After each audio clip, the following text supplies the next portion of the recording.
Welcome to our JKLM kitchen. இன்றைக்கி bakery ஸ்டைலில் உருளைக்கிழங்கு சமோசா எப்படி செய்யலான்னு பார்க்கலாம் வாங்க. ஃபர்ஸ்ட் டைம் நம்ம சேனலில் பார்க்குறவங்களா இருந்தால் சப்ஸ்கிரைப் பண்ணி பெல் பட்டனை கிளிக் பண்ணி ஆல்ன்ற ஆப்ஷனையும் கிளிக் பண்ணிக்கிட்டா நான் போடுற வீடியோஸ் உங்களுக்கு உடனே நோட்டிஃபை ஆகும். உருளைக்கிழங்கு சமோசா செய்ய 1/4 கிலோ மைதா மாவு ஒரு பவுலில் ஆட் பண்ணிக்கலாம். 1/2 ஸ்பூன் உப்பு,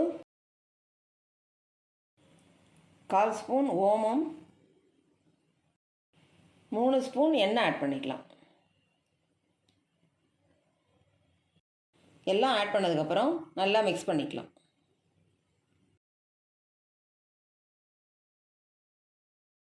நல்லா மிக்ஸ் பண்ணிக்கிட்டோம். இப்போ கொஞ்சம் கொஞ்சமாக தண்ணி ஆட் பண்ணி சப்பாத்தி மாவு பார்த்து பிசைஞ்சிக்கலாம்.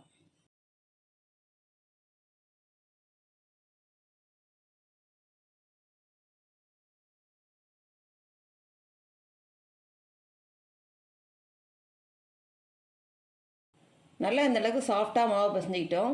இப்போ க்ளோஸ் பண்ணி வச்சுக்கலாம். ஸ்டஃபிங் செய்ய பேன் சூடானதுக்கப்புறம் 2 ஸ்பூன் எண்ணெய் ஆட் பண்ணிக்கலாம். எண்ணெய் சூடானதுக்கப்புறம் ஸ்டவ்வை லோ ஃப்ளேமில் வச்சுட்டு 1/2 ஸ்பூன் இஞ்சி பூண்டு பேஸ்ட்டு ஆட் பண்ணிக்கலாம். அதோட பொடியாக நறுக்கின ஒரு பச்சை மிளகாய், இஞ்சி பூண்டோட பச்சை வாசனை போகிற வரைக்கும் வதக்கிக்கலாம்.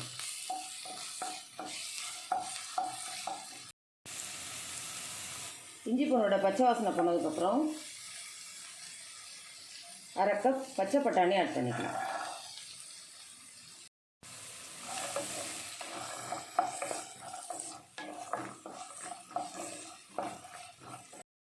ஸ்டவ்வை லோ ஃப்ளேமில் வச்சுட்டு 2 நிமிஷம் பட்டாணி நல்லா வதக்கிக்கிட்டோம். ஸ்டவ்வை லோ ஃப்ளேம்லேயே வச்சுட்டு 1 ஸ்பூன் தனி மிளகாய் தூள்,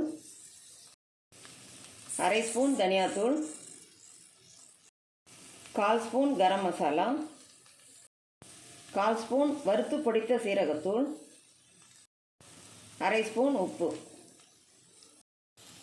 எல்லாம் ஆட் பண்ணதுக்கப்புறம் நல்லா மிக்ஸ் பண்ணிக்கலாம்.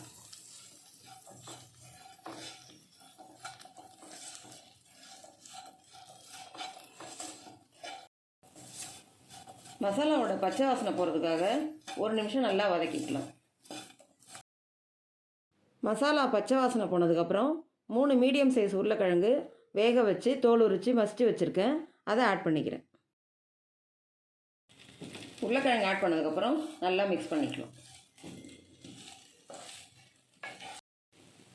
உருளைக்கிழங்கு ஆட் பண்ணதுக்கப்புறம் 1 நிமிஷம் நல்லா வதக்கிக்கிட்டோம். இப்போ ஸ்டவ் ஆஃப் பண்ணிக்கலாம். சமோசாவுக்கு ஸ்டஃபிங் ரெடி பண்ணிட்டோம். இந்த ஸ்டஃபிங்கை நல்லா ஆற வச்சுக்கலாம். ஸ்டஃபிங்கை நல்லா ஆற வச்சுக்கிட்டோம்.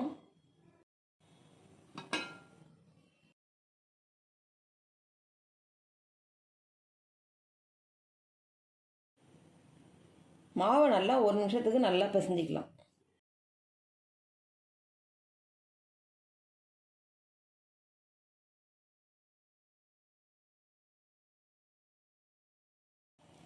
ஒரு நிமிஷம் நல்லா பிசைஞ்சிக்கிட்டோம்.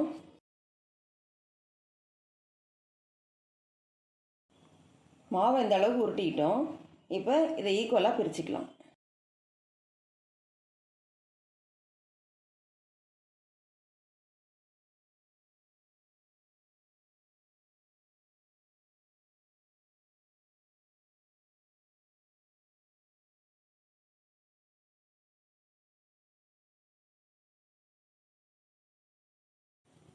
மாவை எடுத்து இந்த அளவுக்கு உருண்டையாக செஞ்சுக்கலாம்.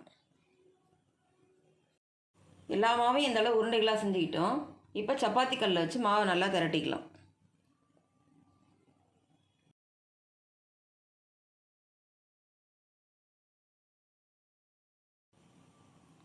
மேலே கொஞ்சமாக மைதா மாவு தூவி நல்லா திரட்டிக்கலாம்.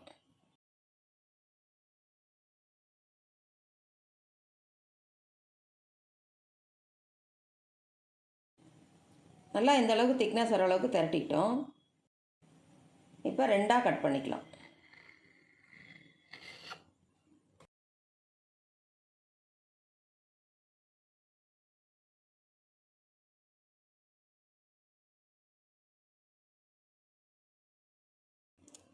நல்லா ப்ரெஸ் பண்ணி விட்டுக்கலாம்.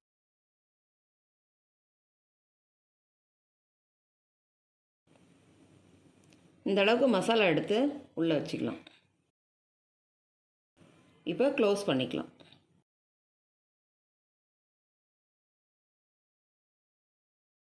நல்லா ப்ரெஸ் பண்ணி விட்டுக்கணும், இல்லைனா மசாலா வெளியில் வந்துடும். ஸ்டஃபிங் வச்சு இந்த அளவுக்கு க்ளோஸ் பண்ணிக்கிட்டோம்.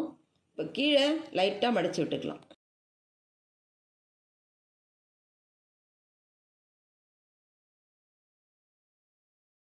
இதே மாதிரி எல்லா சமோசாவையும் ரெடி பண்ணிக்கலாம். எண்ணெய் சூடானதுக்கப்புறம் ஸ்டவ்வை மீடியம் ஃப்ளேமில் வச்சுட்டு சமோசாவை பொரிச்சிக்கலாம்.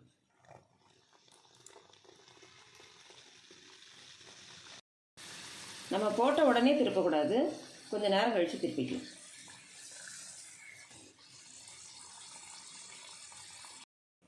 நல்லா இந்த அளவு கலர் மாறுற வரைக்கும் திருப்பி விட்டு நல்லா ஃப்ரை பண்ணிக்கிட்டோம். இதே மாதிரி எல்லா சமோசாவையும் ஃப்ரை பண்ணி எடுத்துக்கலாம். நல்ல டேஸ்டான சமோசா ரெடி பண்ணிட்டோம். இந்த வீடியோ உங்களுக்கு பிடிச்சிருந்தா லைக் பண்ணுங்கள், கமெண்ட் பண்ணுங்கள், ஷேர் பண்ணுங்கள், மறக்காமல் சப்ஸ்கிரைப் பண்ணுங்கள்.